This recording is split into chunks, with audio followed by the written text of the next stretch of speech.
coûte cher. Tout de suite, LSFA Audio Podcast sur Laborina FM Studio.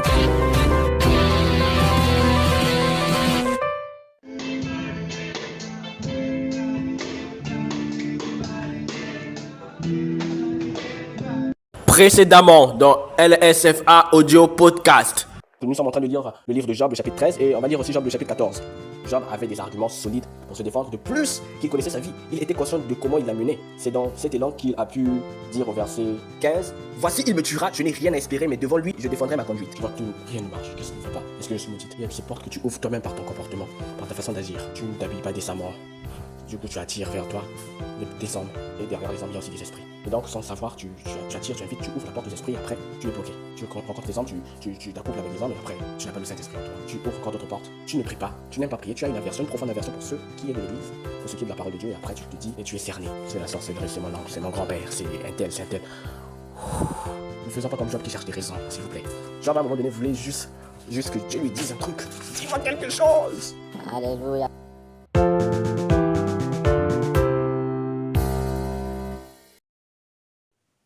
Bonsoir à tous, j'espère que vous allez très bien par la grâce de Jésus-Christ notre Seigneur et Sauveur et amour inconditionnel.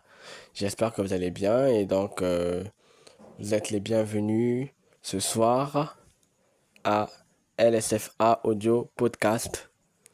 Et c'est toujours un plaisir pour moi de me tenir devant ce micro. Je suis bien heureux Théonette Samba, votre frère. Et tout à l'heure, nous allons parler de l'iniquité par la bouche. Nous sommes en train de lire le livre de Job, le chapitre 15. Et donc, c'est la première partie de l'épisode 7 de LSFA Audio Podcast. Restez à l'écoute. Et donc, pour rappel, le thème central, c'est « Tu n'as pas tout perdu ». Le sous-thème, c'est la confiance en Dieu versus la souffrance. Le point d'articulation ou le grand angle, c'est la vie de Job. Nous avons commencé à étudier la vie de Job depuis le premier épisode. Et là, nous sommes en train d'avancer. Et donc, je disais que le livre de Job, le chapitre 15, on va parler de l'iniquité par la bouche. Est-ce que vous tenez bien votre bouche ou votre langue? Point d'interrogation. Pour Eliphaz, Job pêche par sa bouche. Et son péché lui fait dire n'importe quoi. Il ajoute que c'est la bouche de Job qui le condamne. On voit cela dans le verset 6 de Job 15. Ce n'est pas moi, c'est ta bouche qui te condamne. En quoi la bouche de Job peut-il le condamner? Souvenez-vous que depuis le début, Job n'arrête pas de souffrir de sa bouche, des déclarations, de sortir de sa bouche, des déclarations telles que « Oh, si tu voulais me cacher dans le séjour des morts ». Job 14, 13. Ah, je voudrais être étranglé. Je voudrais la mort plutôt que ses os. Ou ses os, si vous voulez. Job, chapitre 7, le verset 15. Sans oublier qu'au chapitre 3, Job a maudit le jour de sa naissance. Lisons le chapitre 3. Job, chapitre 3, verset 1 à 26. Après cela, Job ouvrit la bouche et maudit le jour de sa naissance. Il prit la parole et dit « Périsse le jour où je suis né, et la nuit qui dit un enfant mâle est conçu. » Verset 4. Ce jour qu'il se change en ténèbres, que Dieu n'en ait point souci dans le ciel, et que la lumière ne rayonne plus sur lui, donc sur le jour. Verset 5.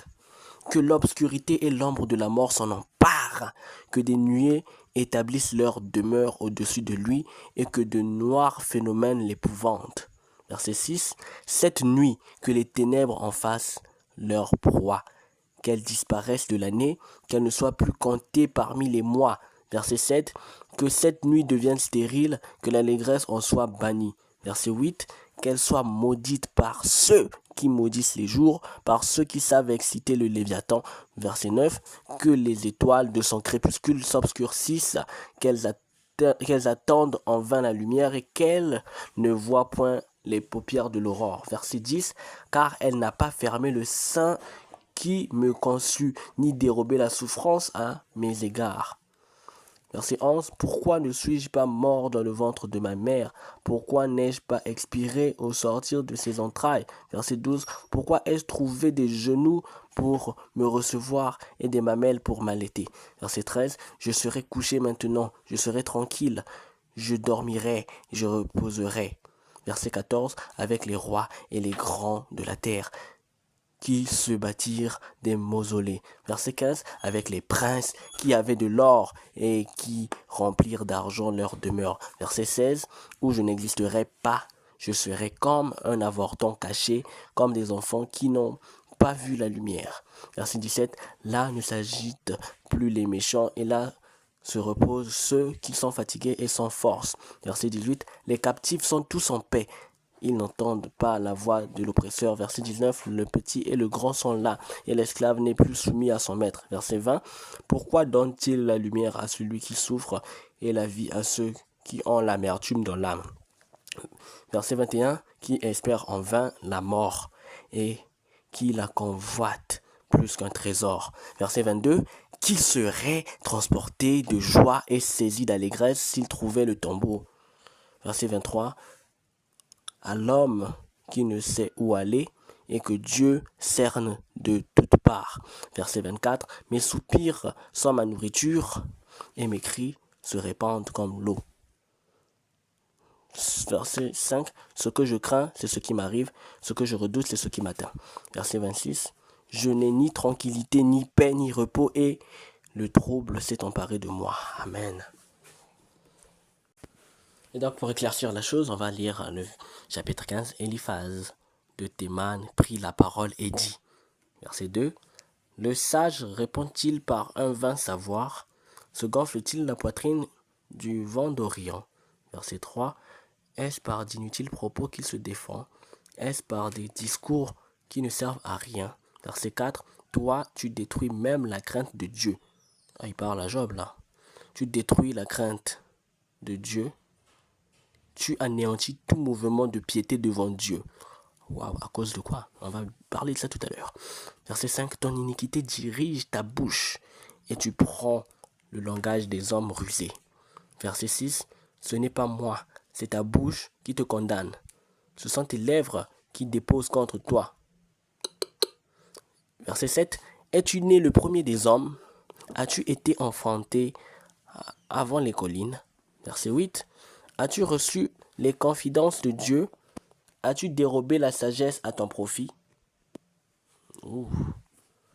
Verset 9. Que sais-tu que nous ne sachions pas? Quelle connaissance as-tu que nous n'ayons pas? Verset 10.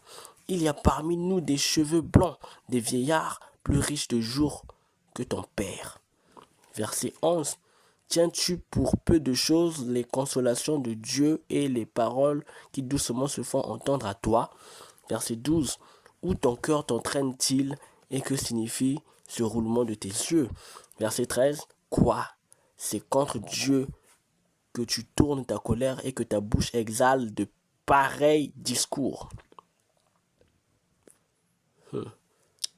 Verset 14. Qu'est-ce que l'homme pour qu'il soit pur? Qu'est-ce que l'homme pour qu'il soit pur? Celui qui est né de la femme peut-il être juste? Verset 15. Si Dieu n'a pas confiance en ses saints, si les cieux ne sont pas purs devant lui, verset 16, combien moins l'être, ou combien à plus forte raison, l'être abominable et pervers, l'homme qui boit l'iniquité comme l'eau. Verset 17, je vais te parler, écoute-moi. Je raconterai ce que j'ai vu. Verset 18, ce que les sages ont fait connaître, ce qu'ils ont révélé l'ayant appris de leur père. Verset 19, à eux seul appartenait le pays et parmi eux nul étranger n'était encore venu. Verset 20, le méchant passe dans l'angoisse tous les jours de sa vie, toutes les années qui sont le partage de l'impie. Verset 21, la voix de la terreur retentit à ses oreilles. Au sein de la paix, le dévastateur va fondre sur lui. Verset 22, il n'espère pas échapper aux ténèbres. Il voit l'épée qui le menace. Verset 23, il court ça et là pour chercher du pain. Il sait que le jour des ténèbres l'attend. Verset 24, La détresse et l'angoisse, l'épouvante, elle l'assaillent comme un roi prêt à combattre. Verset 25. Car il a levé la main contre Dieu, il a bravé le Tout-Puissant.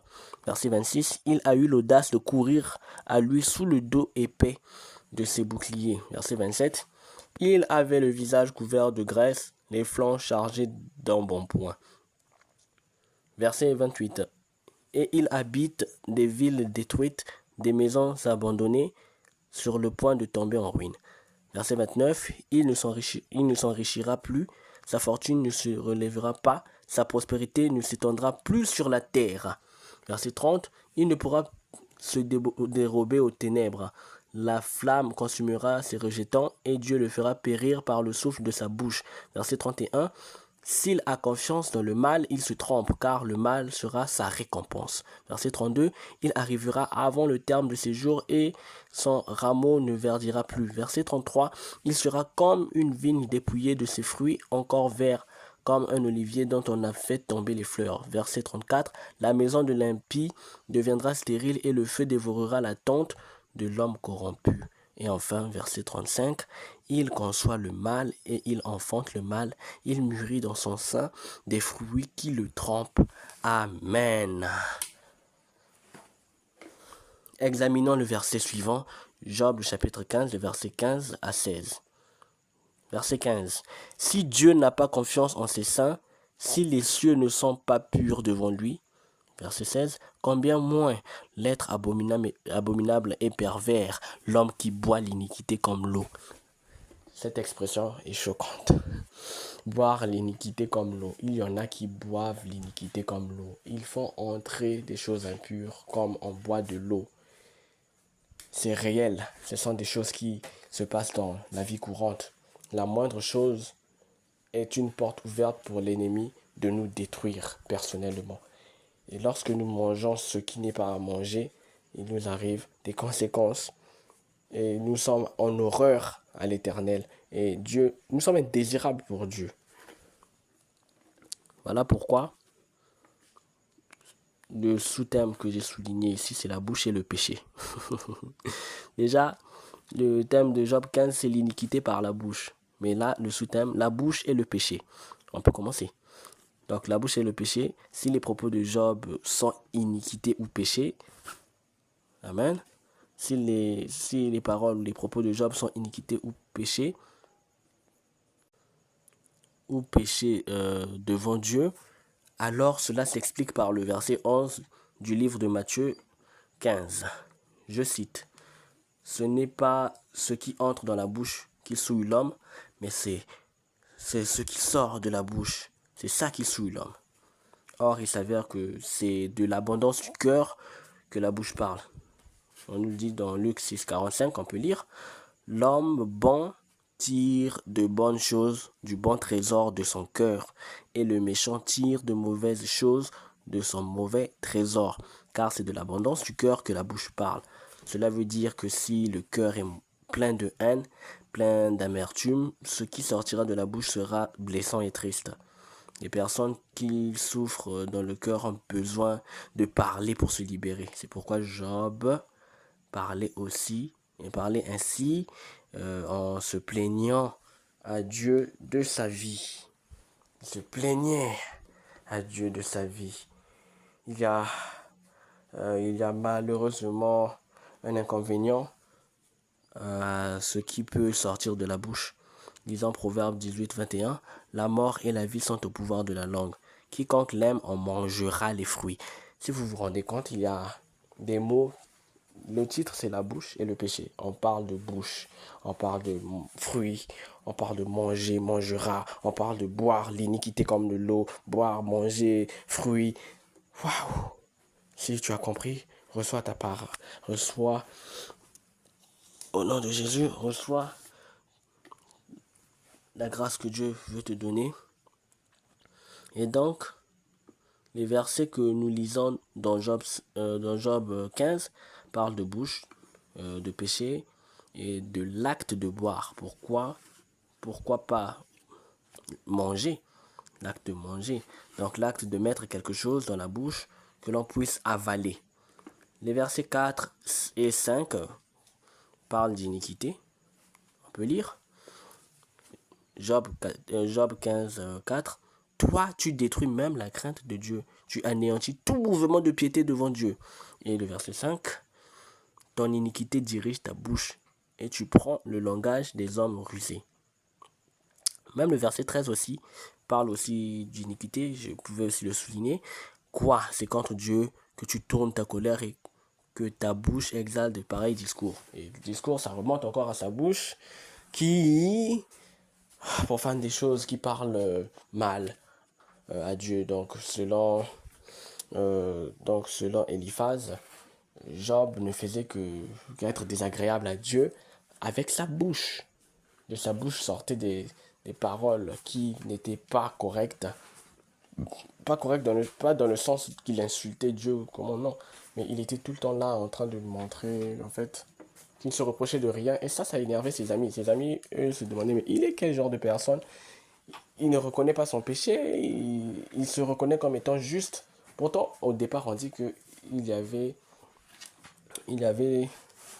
euh, dans le pays d'Ut un homme nommé Job et qui était intègre, qui craignait Dieu, voilà. Et tout le monde le savait qu'il était une personne exemplaire. Mais pourquoi ses amis ne veulent pas reconnaître que Job était une bonne personne? Et donc pour eux, Job était en train de mal se comporter avec sa bouche. Pas faux. Parce que nous avons lu le chapitre 3 de Job, Job 3. Nous avons vu que Job s'est mis à maudire le jour où il est né. Car d'après lui, il ne serait pas il ne serait même pas dans ce monde. En tout cas, il ne serait pas dans ce monde. Pour lui, il se demande, et toujours au chapitre 3, il a même dit pourquoi est-ce que ma mère m'a gardé dans mes entrailles. Elle aurait. En fait, pour lui, il regrettait en fait. Pour lui, il voulait disparaître. Pourquoi pas que sa maman fasse une fausse couche? Parce que si il n'était pas mort, cela ne lui serait pas arrivé.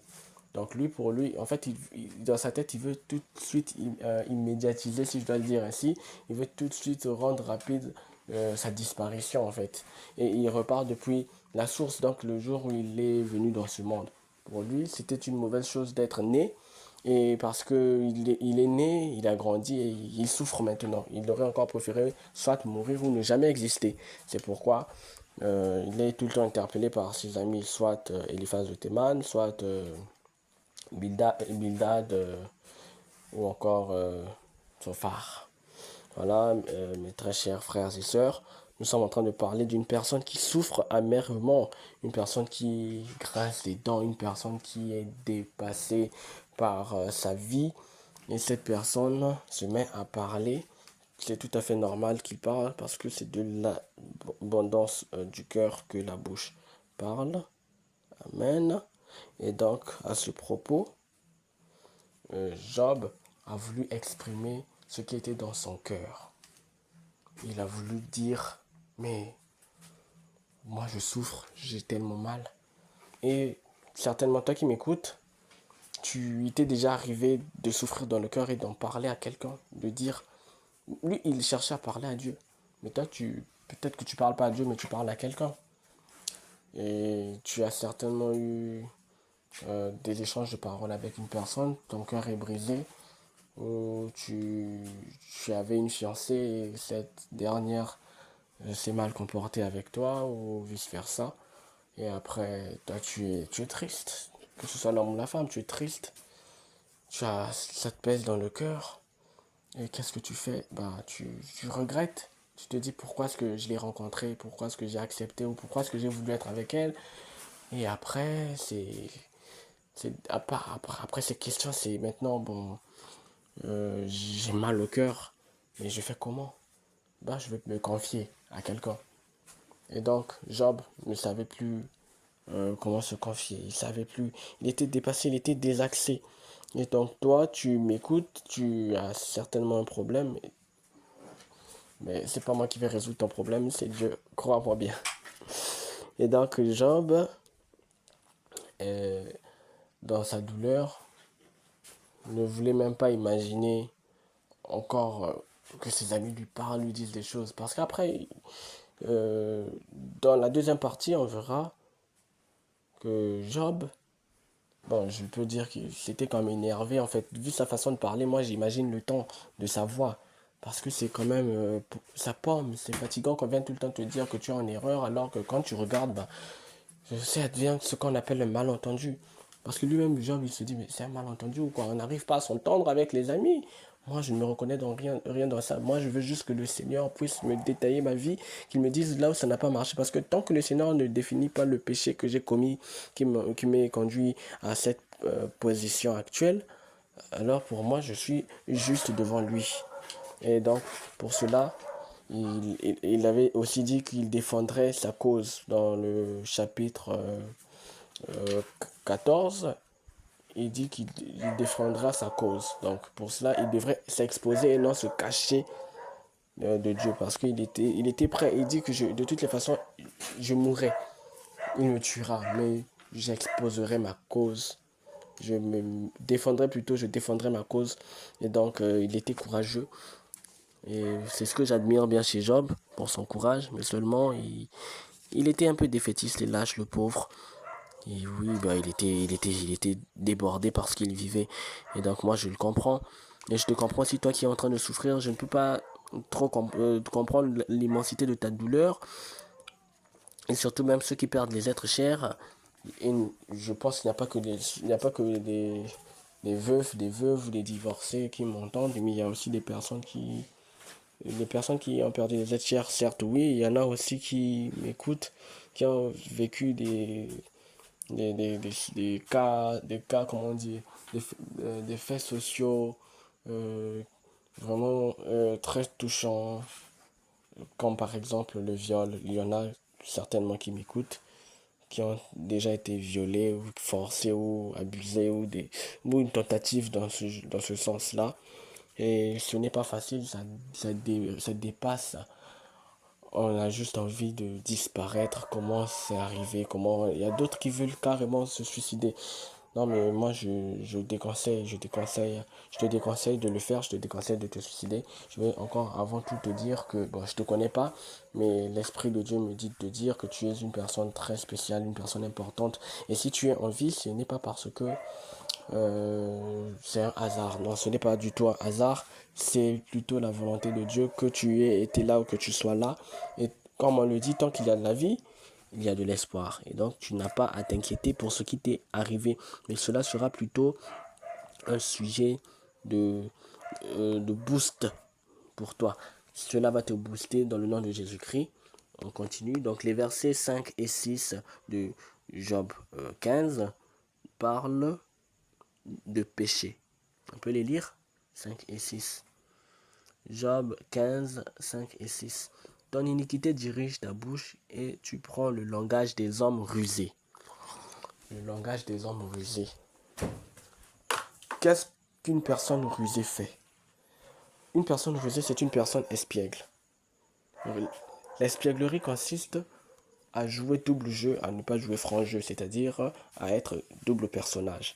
Une personne rusée va se servir d'une stratégie doublée, c'est-à-dire tu as l'impression que cette personne est vraie alors que la personne est fausse. Tout comme la personne peut faire semblant, peut te montrer qu'elle est fausse, mais en même temps vraie. Donc tu ne sais plus quoi croire parce qu'il y a deux versions. Quand tu es en face d'un problème et que tu vois qu'il y a deux versions pour croire, il est difficile de croire parce que tu as en face de toi deux faits. Et tu te dis, mais je peux être aussi en erreur si je prends un fait qui n'est pas en fait la vérité. Et donc, c'est ça déjà qui fausse tout. Et donc, le langage des hommes rusés. Avez-vous déjà rencontré des hommes rusés? Les hommes rusés, ce sont des personnes qui utilisent la ruse. La ruse, c'est la tromperie. La ruse, c'est la manipulation. La ruse, c'est une forme de méchanceté. Et d'ailleurs, cette forme, euh, elle descend carrément, ou elle provient de, de l'accusateur de nos frères Satan, qui est rusé. Et d'ailleurs, on nous dit que Satan est rusé. Et il y a plein de versets qui parlent de ça. Et donc, quand tu te sert de la ruse, déjà la ruse n'a pas un bon but. Ce n'est pas non, j'ai utilisé la ruse pour aider un tel. Non, non, non. Le faire, ce n'est pas bien. C'est tout comme la manipulation. Ce n'est pas bon de manipuler les gens parce que les gens sont appelés à vivre leur cours normal. Mais les manipuler revient à dire qu'il faut faire d'eux des esclaves et leur faire faire ce que nous on veut qu'ils fassent. Et de plus, on est en train de leur voler leur innocence. Et donc la ruse consiste à faire croire que tout ce qu'on fait est bon. Et donc la personne pense même que tuer une personne pour l'autre, parce qu'on lui a demandé de tuer, d'éliminer des gens sur la terre, ils vont penser que c'est ça. Et c'est la ruse, ce n'est pas bien. Donc le langage des hommes rusés consiste à berner les hommes, à faire le politique. Donc ceux que des gens disent politiciens, mais disons les politiques, en la langue mielleuse. Ils ont des langues mielleuses, donc quand ils parlent, c'est dans le but de convaincre. Ils sont même prêts à mentir pour avoir l'approbation des autres. Et une fois qu'ils ont l'approbation, les bonnes paroles, les belles paroles qui sortaient n'étaient en fait que des hauts-parleurs. Ils étaient donc des hauts-parleurs au lieu d'être des beaux parleurs. C'était juste du bruit et à la fin, on ne peut pas résoudre des problèmes. Et on se rend compte que c'est la cause lorsque la manifestation n'est pas faite. Pourtant, c'est la vérité qui qualifie, qui détermine ce qui est vrai. Par contre, quand il y a la ruse, on comprend cela parce que la vérité n'est pas présente. Or, la vérité a pour conséquence l'accomplissement de ce qui a été affirmé. Donc, ce qui est affirmé doit être ensuite confirmé. Et tant qu'il n'y a pas de confirmation, bah, c'est un mensonge, c'est une ruse, c'est de la tromperie. Et beaucoup de gens ont été victimes de tromperie. Beaucoup de gens ont été victimes des paroles des rusés. Oui, je vais t'épouser, je t'épouserai, mais il faut d'abord que je finisse mes études. Oui, je t'épouserai, mais je dois d'abord voyager, j'ai du travail à faire. Oui, je t'épouserai, mais je dois trouver le visa pour venir te rejoindre. Je t'épouserai, mais après, ce sont les années qui passent. C'est la vie d'une personne qu'on est en train de voler, qu'on est en train de gaspiller. Voilà pourquoi j'ai dit que la ruse, la manipulation consiste à perdre du temps à l'autre, c'est-à-dire se servir de l'autre. La manipuler, ou le manipuler, c'est s'en servir à sa guise et lui faire prendre son innocence. Donc, son innocence, on peut prendre cela aussi comme étant son année. Imagine que tu veux épouser une personne et tu lui fais la promesse, la personne garde cela dans son cœur et nourrit son cœur de cet espoir qu'un jour tu l'épouses, mais finalement ça prend 2 ans, 3 ans, 4 ans, mais il y a plein d'hommes sur la terre, et elle va pas t'attendre longtemps. Ou tout comme une femme peut dire j'accepterai d'être avec toi lorsque tu auras une bonne position financière. Et on se rend compte que ça fait 3 ans, 5 ans, 6 ans, ça fait 10 ans que ta situation financière n'est pas encore assez équilibrée. Pourtant, tu t'en sors pas mal, mais elle veut toujours pas te donner la réponse. Elle te manipule et c'est sa parole contre ton sentiment, contre l'amour que tu ressens pour elle. Et donc, tu perds ton temps. Et si tu n'es pas déterminé, si tu es déterminé à être avec elle, bah, tu souffriras parce que forcément, oui, parce que si des années passent, c'est que les années ne la touchent pas et toi, tu es là, tu souffres. Bah, après, c'est compliqué. Par contre, quand tu es déterminé à être dans la vérité, tu auras la capacité de savoir que telle ou telle personne joue ou se joue de toi. La personne veut jouer avec tes nerfs. Et donc, pour éviter cela, il faut chercher la lumière. Mais chercher la lumière signifie qu'il faut s'entourer des bonnes personnes. Je disais que les bonnes compagnies sont bonnes pour faire avancer les choses. Par contre, les mauvaises compagnies corrompent les bonnes mœurs. Alors, comment trouver de bonnes compagnies? Il faut voir maintenant, là, pour comprendre une bonne compagnie, il faut se mettre dans le cœur de la bonne compagnie ou dans le cœur de la mauvaise compagnie. Dans le cœur de la mauvaise compagnie, ça veut dire quoi? Je suis là, toi tu es mon ami. Pour savoir si tu es une bonne personne, je vais voir dans tes paroles ce que tu dis là. Est-ce que ça m'aide à progresser dans ma vie? Est-ce que ça m'aide? C'est pas que je tiens un intérêt que tu puisses m'apporter quelque chose. Non, mais on a toujours besoin, On a toujours, il y a dans la moindre des choses que nous faisons, il y a toujours un échange qui se fait, ou qui se produit. L'échange doit être soit positif ou négatif. Maintenant, quel genre d'échange se produit-il entre deux personnes qui se côtoient? Il y a l'échange de l'intelligence, des débats, des idées, des projets. Il y a toujours un échange qui se produit. Et tant que la personne ne t'apporte rien ou la personne ne parle que d'elle-même, ben c'est chaud. Et quand tu te mets à la place de l'autre, tu te mets à sa place, tu te dis, bon, je vais voir, je fais comme si j'étais lui, qu'est-ce que j'aimerais vivre? Ah, tel qu'il est comme ça, je pense que lui, il voudrait ceci, cela. Tu te mets à sa place et tu reviens sur toi et tu dis, ah, moi, je n'aimerais pas qu'on me fasse ça. Ah, donc, toi, tu vas pas aussi le faire à l'autre. Et c'est comme ça que tu es la bonne compagnie pour l'autre. Et donc, Job était tout le temps coincé par des remontrances, par des remarques du genre qu'il n'était pas assez bon et qu'il était un pécheur, qu'il péchait par ses lèvres, qu'il péchait par sa bouche. Et donc le verset 16 parle de l'acte de boire. Alléluia, je vais lire. Verset 16. Combien moins l'être abominable et pervers, l'homme qui boit l'iniquité comme l'eau. Et c'est ce que j'étais en train d'essayer de dire, boire l'iniquité comme l'eau. C'est le fait de pécher délibérément, de pécher assez, de boire comme on boit de l'eau. Il fait chaud, tu bois de l'eau. Ça veut dire quoi? L'eau, c'est une chose dont on a besoin à tout moment. Et ici, le verset veut tout simplement dire que la personne pêche à tout moment. Parce que l'eau, c'est quelque chose. On a comparé à l'eau parce que l'eau, peu importe les liqueurs liquides que tu vas boire, que tu prennes du jus, que tu prennes de l'eau sucrée, que tu prennes de l'eau salée, que tu prennes de l'alcool, que tu prennes du vin, à la fin, tu auras toujours besoin de prendre de l'eau. Tu reviendras toujours sur l'eau. Pourtant, l'eau n'a pas de goût. Pourquoi est-ce qu'on aime l'eau? Parce que c'est naturel. C'est Dieu qui a créé. Et les choses que Dieu crée, on n'a pas besoin de chercher à comprendre le pourquoi, mais on sait juste que c'est merveilleux. L'eau n'a pas de goût, mais lorsqu'on boit, on se sent bien. Et après, on peut passer 2 heures, 3 heures sans boire de l'eau, mais on boira encore de l'eau. Quelle est cette personne qui va faire un mois sans boire de l'eau, sans manger, tout un mois? À part Jésus, je sais pas, mais qui peut faire cela actuellement?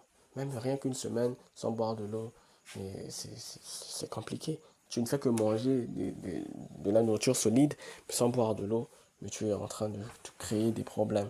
Parce que l'eau dans le corps régule le système immunitaire. L'eau permet d'avoir des idées claires. L'eau lave les yeux. L'eau revitalise, donne des forces. Même le simple fait de se laver, ça donne des forces. L'eau, quand tu bois, donc ça fait beaucoup de choses. On a besoin de l'eau. Mais sauf que l'eau ici, dont on parle, l'iniquité comme l'eau, c'est pour dire que les gens boivent. Donc les gens se plaisent de souiller leur corps, de souiller leur bouche, tout le temps, constamment, comme de l'eau qu'on a besoin de boire à tout moment. Même après avoir mangé, même après avoir bu de l'eau, on boit encore de l'eau.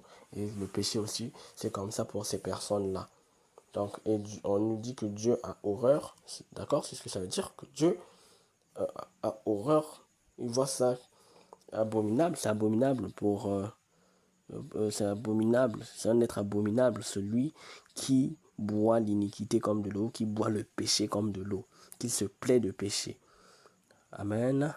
Donc les versets 17 à 35, les versets 17 à 35, Eliphaz explique à Job que le méchant ne vit pas la belle vie. Le méchant souffre, le méchant voit l'épée. Le méchant voit l'épée. L'épée. On voit ça dans Job 15, 22. Dans Job 15, 22, on nous dit ceci. Le méchant, donc, il n'espère pas échapper aux ténèbres. Il voit l'épée qui le menace. Et donc, quand on revient sur le verset 17, Eliphaz dit ceci. Je vais te parler, écoute-moi, je raconterai ce que j'ai vu, ce que les sages ont fait connaître, ce qu'ils ont révélé, l'ayant appris de leur père. À eux seuls appartenait le pays, et parmi eux, nul étranger n'était encore venu. Le méchant passe dans l'angoisse tous les jours de sa vie, toutes les années qui sont le partage de l'impie.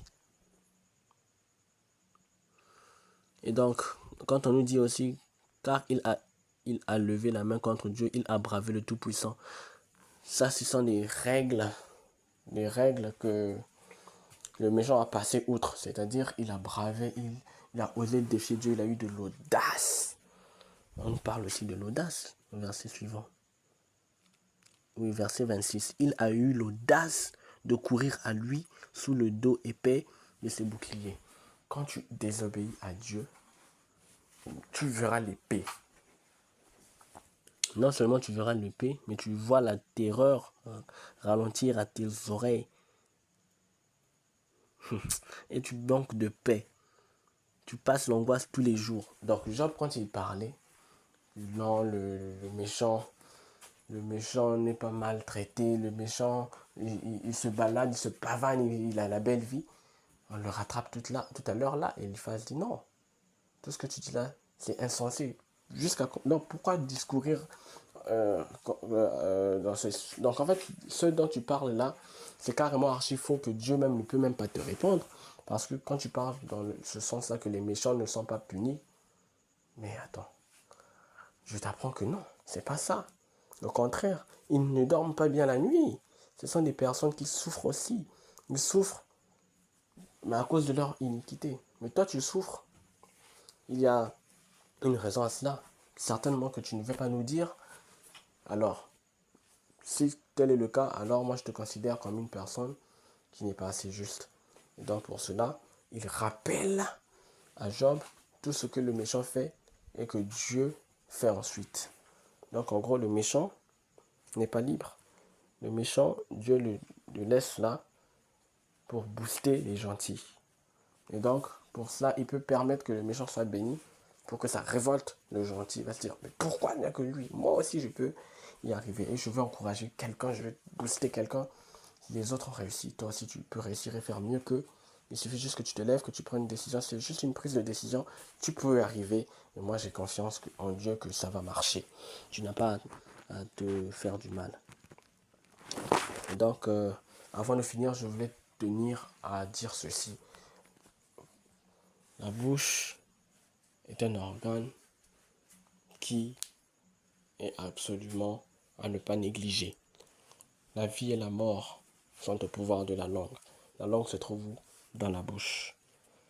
Donc de la bouche, nous devons confesser de bonnes paroles, nous devons célébrer Dieu, nous devons louer, honorer, magnifier Dieu, voilà. Et de notre bouche, bien sûr, il arrive que nous puissions sortir des insanités, mais après l'avoir fait, ne soyons pas comme ces personnes-là dont Eliphaz parle, qui boivent l'iniquité comme de l'eau. Nous ne devons pas boire l'iniquité comme l'eau. Nous devons plutôt faire attention à notre bouche, car c'est de notre cœur, l'abondance du cœur que la bouche parle. Mais est-ce que notre cœur est rempli de bonnes choses, de bons sentiments, de bonnes affections, de bonnes ondes ou des ondes positives? Est-ce que le cœur n'a pas été surchargé par ce que nous vivons dans le monde? Est-ce que le cœur n'a pas été touché par une situation décourageante? Est-ce que le cœur vit suffisamment pour me rendre heureux ou pour te rendre heureux? Est-ce que ton cœur est en bon état? On dit garde ton cœur plus que toute autre chose, car de lui viennent les sources de la vie. Et les sources de la vie, il y en a des bonnes et des mauvaises. Et donc, choisis des bonnes sources pour que tu vives. Et la bonne source de la vie, c'est Jésus. Et moi, je te parle de Jésus ce soir pour que tu comprennes que tu peux, toi aussi, vivre une vie extraordinaire, une vie d'intimité avec Jésus. Jésus va prendre soin de toi. À partir de maintenant, si tu n'as pas donné ta vie à Jésus, je veux dire ceci. Job, le chapitre 3, le verset 24 dit ceci. Mes soupirs sont ma nourriture, et mes cris se répandent comme l'eau. Si tes soupirs sont ta nourriture, alors tu es à la bonne place. Maintenant, ça ne sera plus d'assouplir ta nourriture, mais ta nourriture sera la présence de Dieu. Tu te nourriras de ta présence de Dieu. Et tu seras comme la femme qui est venue au puits dire à Jésus, euh, non, la femme, oui, la femme dont Jésus a parlé au puits pour dire que si tu bois de mon eau, tu n'auras plus jamais soif. Et donc, tu n'auras plus jamais soif, signifie que tu auras la vie éternelle. Et tu n'auras plus besoin des choses de ce monde. Et donc, cela t'arrivera aussi si tu prends la décision de suivre Jésus, de le servir, de l'aimer, de le chérir. Là, je dirais pas jusqu'à ce que la mort vous sépare, mais jusqu'à l'éternité. Parce que c'est une relation éternelle que nul ne peut rompre. Mais qu'une seule chose peut rompre ou peut euh, mettre en difficulté, c'est le péché. Et donc, si tu veux pas être éloigné de Dieu, si tu veux que Dieu soit proche de toi et que tu veux faire de lui ton ami, ton confident, alors moi, je vais t'inviter rapidement à... Tu lèves ta main et tu disposes ton cœur à recevoir Jésus-Christ dans ta vie. Et je vais prier pour toi. Mais je vais répéter, je vais prier, tu vas répéter après moi. Voilà, c'est ce que j'allais dire. Seigneur Jésus, je te dis merci pour cette parole que j'ai écoutée. Seigneur, en ce jour, moi je vais changer. Je vais t'appartenir. Je suis à toi maintenant. Je vais laisser mes péchés pour te suivre. Je veux moi aussi vivre ton amour. Seigneur, en dépit des souffrances que je vis ou que j'ai connues, je veux maintenant témoigner que j'ai rencontré Jésus, que je l'ai accepté et que je vais aussi partager la nouvelle aux autres. Seigneur, je t'accepte comme mon Seigneur et mon Sauveur. Je déclare que je suis désormais sauvé. Merci de m'avoir sorti des ténèbres et de m'avoir emmené jusqu'à la lumière. Je suis enfant de Dieu dans le nom puissant de Jésus-Christ. Je suis sauvé. Je suis sauvé. Je suis sauvé. Amen. Et donc, félicitations. Lorsque une seule âme donne sa vie à Jésus-Christ, le ciel est dans la joie. Et donc, tu viens de rendre le ciel joyeux, toi qui as fait cette prière avec moi. Et de plus, ce que je peux dire, c'est que tu dois rejoindre une communauté. Rester à la maison, c'est bien, oui, mais il faut, il faut s'associer avec les autres pour partager, faire la communion, comment dire, euh, la fraction de pain, que vous soyez en communauté, que vous puissiez vous partager des expériences de la vie chrétienne ensemble. Je vous assure, c'est extraordinaire. Parce qu'à la maison, on peut juste développer la relation avec Dieu. Mais la relation avec les enfants de Dieu, on la développe dans les temples, c'est-à-dire à l'église. Et donc, je t'encourage alors de rejoindre une église où la parole de Dieu est prêchée réellement, sans embâche, quelque chose, sans une valeur humaine ajoutée. S'il y a une valeur ajoutée qui soit d'ordre humain, je ne te conseillerais pas. Mais plutôt si c'est juste la parole de Dieu qui est prêchée, personne d'autre, pas un leader qui est vénéré ou comment. Là en tout cas, je t'assure, tu peux aller tranquillement. Ne te fais pas de mal, ne te fais pas de soucis.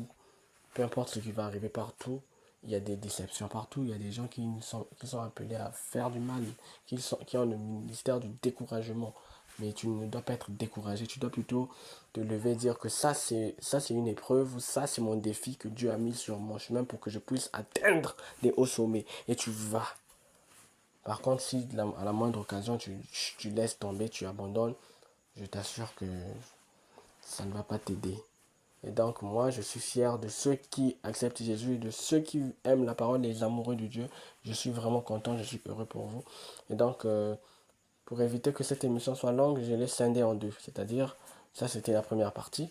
Et la deuxième partie, c'est certainement dans cette journée que je vais balancer. Et donc vous aurez la deuxième partie de cette émission. Voilà. Et que Jésus-Christ soit célébré dans vos vies et béni. Je vais prier vite fait. Seigneur Jésus, je te dis merci, je te rends grâce, je te célèbre pour cette émission qui a eu lieu. Tu as permis que cette émission ait lieu, alors je te rends toute la gloire, Seigneur, je te célèbre. Jésus, veille sur chacun d'entre nous.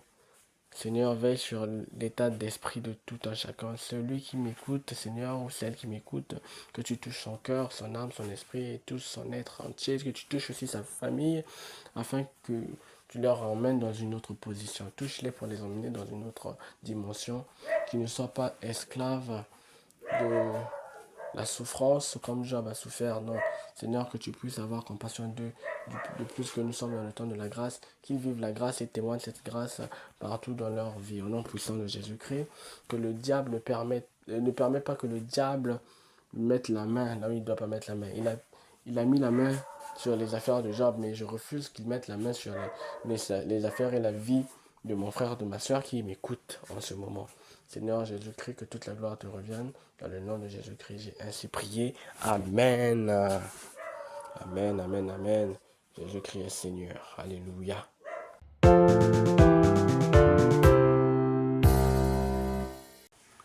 Merci de m'avoir suivi. Pour ceux qui ne me connaissent pas, je suis bienheureux Théonette Samba, votre frère, Laborina Studio. Vous venez de suivre Laborina Salvation for All Audio Podcast, LSFA Audio Podcast.